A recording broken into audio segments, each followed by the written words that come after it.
शिवाय। देवों के देव महादेव त्रिलोकीनाथ भगवान शिव चरणों में कोटि कोटि प्रणाम। सावन का पावन महीना भगवान भोलेनाथ को अत्यंत प्रिय माना गया है।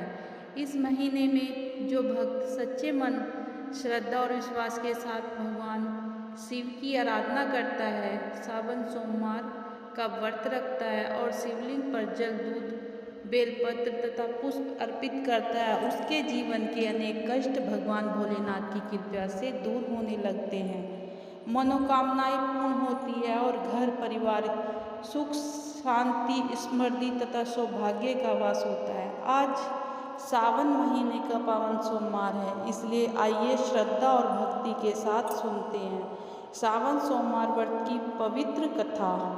मान्यता है कि जो भक्त इस कथा को ध्यानपूर्वक सुनता है और दूसरों को सुनाता है, उस पर भगवान शिव और माता पार्वती की विशेष कृपा बनी रहती है।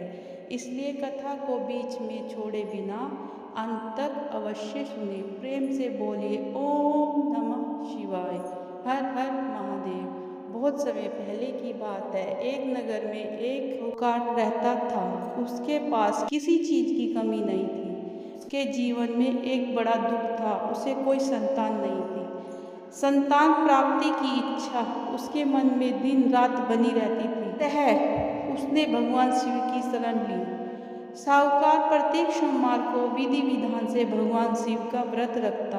भक्ति देखकर एक दिन माता पार्वती ने भगवान शिव से कहा, स्वामी, यह भक्त लंबे समय से आपके सच्चे मन से आराधना कर रहा है। इसकी भक्ति में कोई कमी नहीं है, कृपया करके इसकी मनोकामना पूर्ण कीजिए। भगवान शिव ने देवी पार्वती से कहा कि हे देवी, संसार कर्म भूमि है, मनुष्य अपने कर्मों के अनुसार ही फल प्राप्त होता है। इस साहूकार के भाग्य में संतान सुख नहीं लिखा। माता पार्वती ने पुनः भगवान शिव से एक पुत्र का वरदान देता हूँ, लेकिन उस पुत्र की आयु केवल 12 वर्ष की होगी। भगवान शिव और माता पार्वती के बीच यह बात साहूकार और उसकी पत्नी ने सुन ली। पुत्र प्राप्ति की खुशी तो हुई, लेकिन 12 वर्ष की आयु वाली बात सुनकर उसके मन में चिंता भी बनी रही। फिर भी उन्होंने भगवान शिव की पूजा और भक्ति में कोई कमी नहीं आने दी। कुछ समय बाद भगवान शिव की कृपा से साहूकार के घर एक सुंदर बालक ने जन्म लिया। जब वह 11 वर्ष का हुआ तो साहूकार ने उसे शिक्षा प्राप्त करने के लिए उसके मामा के घर भेज दिया। एक दिन वे एक ऐसे नगर में पहुंचे जहां राजा की पुत्री का विवाह होने वाला था। जिस राजकुमार से राजकुमारी का विवाह होने वाला था, वह एक आंख से कमजोर था। राजा को डर था कि यदि राजकुमारी को यह बात पता चल गई तो विवाह टूट सकता है। तभी राजा की नज़र उस सुंदर बालक पर पड़ी। राजा ने विवाह की रस्में शुरू हो गई, लेकिन विदाई के समय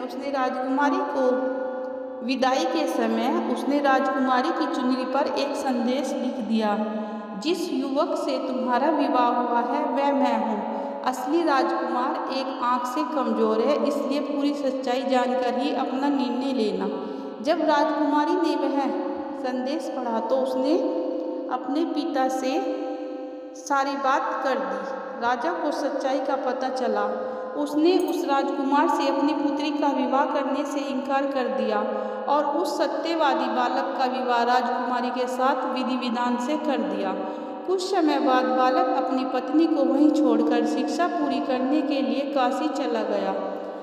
बालक की आयु 12 वर्ष की पूरी होने तभी अचानक उसकी तबीयत बिगड़ गई और वह अचेत होकर भूमि पर गिर पड़ा। कुछ ही क्षणों में उसके प्राण निकल गए। मामा अपने भांजे को देखकर फूट फूट कर रोने लगा। उनका हृदय दुख से भर गया। बालक के मामा का विलाप देखकर माता पार्वती का हृदय करुणा से भर गया। उन्होंने भगवान शिव से कहा, प्रभु, यह वही भक्त का पुत्र है जिसने आपने 12 वर्ष की आयु का वरदान दिया। इसके मामा का दुख देखिए, कृपया करके इस बालक पर दया कीजिए। भगवान शिव बोले, देवी, इसकी निर्धारित आयु पूरी हो चुकी है। माता पार्वती ने फिर विनती की, प्रभु आपकी भक्ति कभी व्यर्थ नहीं जाती। भगवान भोलेनाथ ने उस बालक पर अपनी कृपा दृष्टि डाली और उसे जीवन प्रदान कर दिया। भगवान शिव ने उसे दीर्घायु होने का आशीर्वाद भी दिया।